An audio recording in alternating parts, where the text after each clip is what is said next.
अस्सलाम वालेकुम नाज़रीन। पीटीआई का जब से जलसा हुआ है उसी की हर तरफ खबरें गूंज रही हैं। कोई गुस्से में है तो कोई नाराज़ है, कहीं गिरफ्तारियां हो रही हैं तो कहीं अल्टीमेटम दिए जा रहे हैं।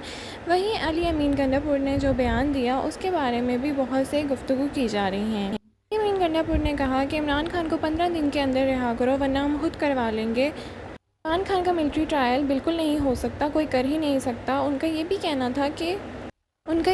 था कि एनआरओ देने वाले भी करप्शन का हिस्सा है। उनका कहना था कि अगर एनओसी ना भी मिला फिर भी लाहौर का जलसा तो होकर ही रहेगा।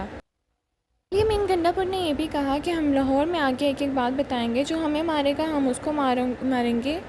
फिल्म ख़त्म ना हुआ तो हम इसके ख़िलाफ़ जिहाद करेंगे। आपको अपने लीडर के लिए लड़ना है और लड़ते ही जाना है और आखिरी हद तक जाना है। क्या ये सारी बातें केपीके के वज़ीर आला को करनी चाहिए थी या नहीं?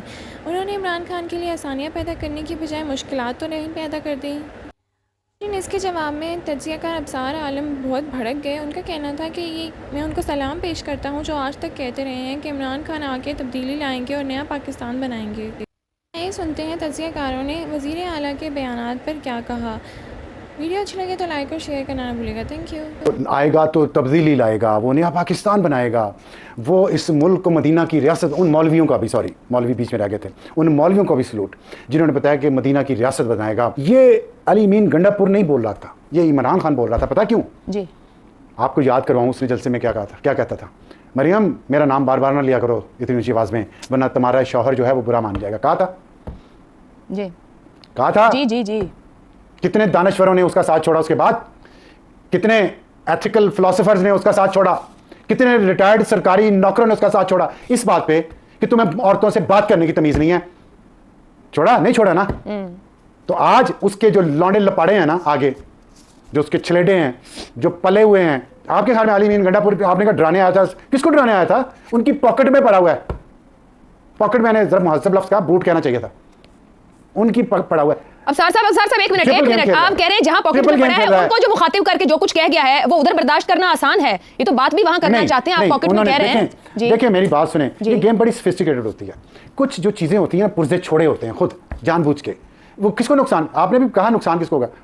पार्टी को नुकसान होगा, इमेज को नुकसान होगा, पख्तून कौमियत को नुकसान पहुंचाया उसने, पीटीआई को नुकसान पहुंचाया उसने और पहुंचा रहा है, तबाह कर रहा है। अंदर पीटीआई के अंदर लड़ाई हुई है। पीटीआई के बारे में अगर कुछ लोग, कुछ तो महजब लोग होंगे ना, उन सरकारी नौकरों ने जिन्होंने इनको गालियां सिखाई हैं, उनके अलावा उनको तो कोई फर्क नहीं पड़ता औरतों के बारे में ऐसी जुबान, उनके मेरा ख्याल घरों के अंदर भी ऐसी जुबान इस्तेमाल होती होगी औरतों के लिए, या वो अगर कोई और उनकी औरतों के लिए इस्तेमाल कर जाए उन्हें बुरा नहीं लगता होगा।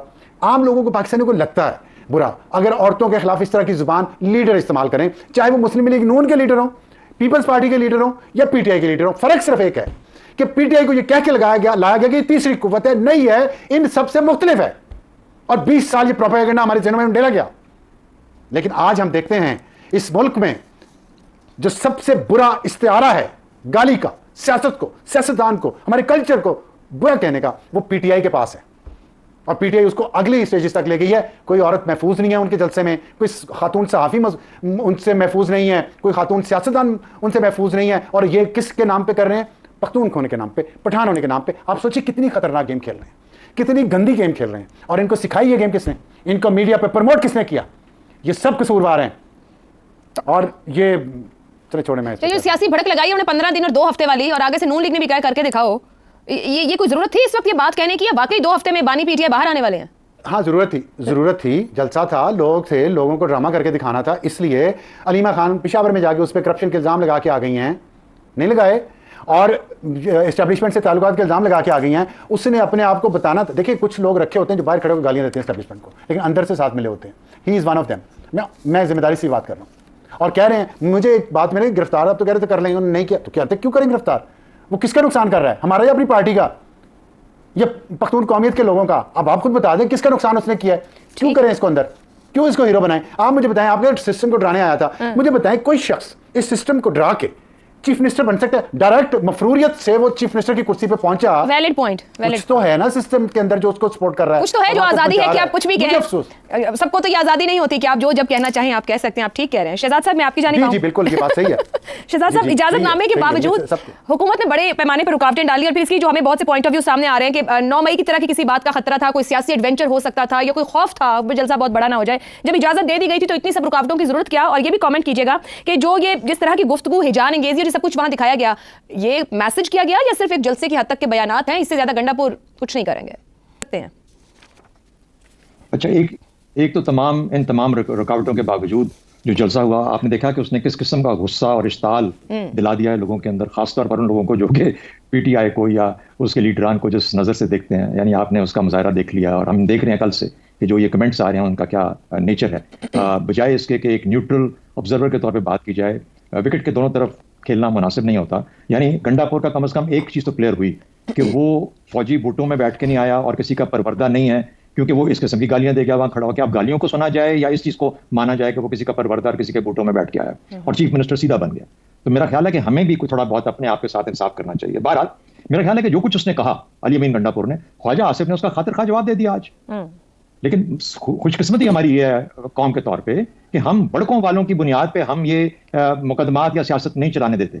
हमें पता होता है कि बड़के हैं, हमें पता होता है जलसे की जुबान है, और हमें पता है कि हमारी जलसे की ना होते हुए भी असेंबली में किस किस्म की गुफ्तगू होती है, क्या क्या जुबान असेंबली में इस्तेमाल की जाती है और उस जुबान को फिर किस तरीके से एक्सपंज किया जाता है। जो हरकत होती है असेंबली के फ्लोर के ऊपर, वो हमारे सबके सामने, जिधर मर्जी देख लो, उधर देख लो, लेफ्ट पे देख लो, राइट पे देख लो, हर तरफ से आवाजें आती हैं और क्या क्या तमाशा माशाल्लाह हमारे यहाँ नजर आता है।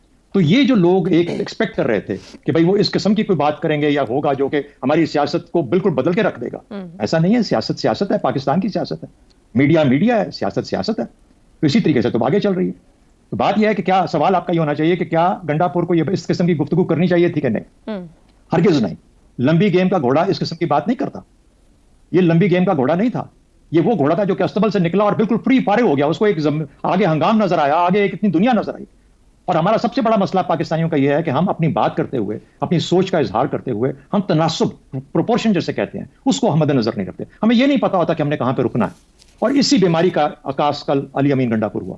उसको यह समझ नहीं आई कि सियासत के अंदर जिस किस्म का माहौल है, लंबी गेम का घोड़ा जो है वो किस तरीके से चलना चाहिए, क्या गुफ्तगू करनी चाहिए। भले आपकी गुफ्तगू एक और हो और अमल कोई और हो, लेकिन गुफ्तगू के इजहार के साथ। और आपका क्या ख्याल है कि जो उसने बातें की हैं वो करेगा, वो कर सकता है?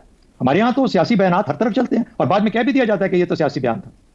तो मेरा ख्याल है कि इससे हटके कि उसको नुकसान होगा या नहीं होगा, ये भी मुमकिन है कि सियासत खासतौर पर पीटीआई की उस नहज पे पहुंच चुकी है जहां पे उनका ख्याल है कि इस वक्त इससे गेन किया जा सकता है। उनके मकासद क्या है? पीटीआई के अपने लीडर को रिहा करना, इमरान खान को। उसके बाद जो एक मोमेंटम डेवलप हुआ है और आपको नजर आता है मोमेंटम, हम अंधे होंगे अगर उस मोमेंटम को नहीं देख पा रहे। और दूसरी बात याद रखिए, मैं नजम सेठी को मैं कोट कर रहा हूं, कहता है कि जहां पर दो फोर्सेस आपस में टकराएं, एक इररेजिस्टिबल फोर्स और एक इमूवेबल फोर्स, तशरीह की जरूरत नहीं है, पता है कि क्या किस किस्म की, लेकिन ये जो टकराव होता है खुदा न खासा उसके अंदर हमेशा नुकसान रियासत का होता है।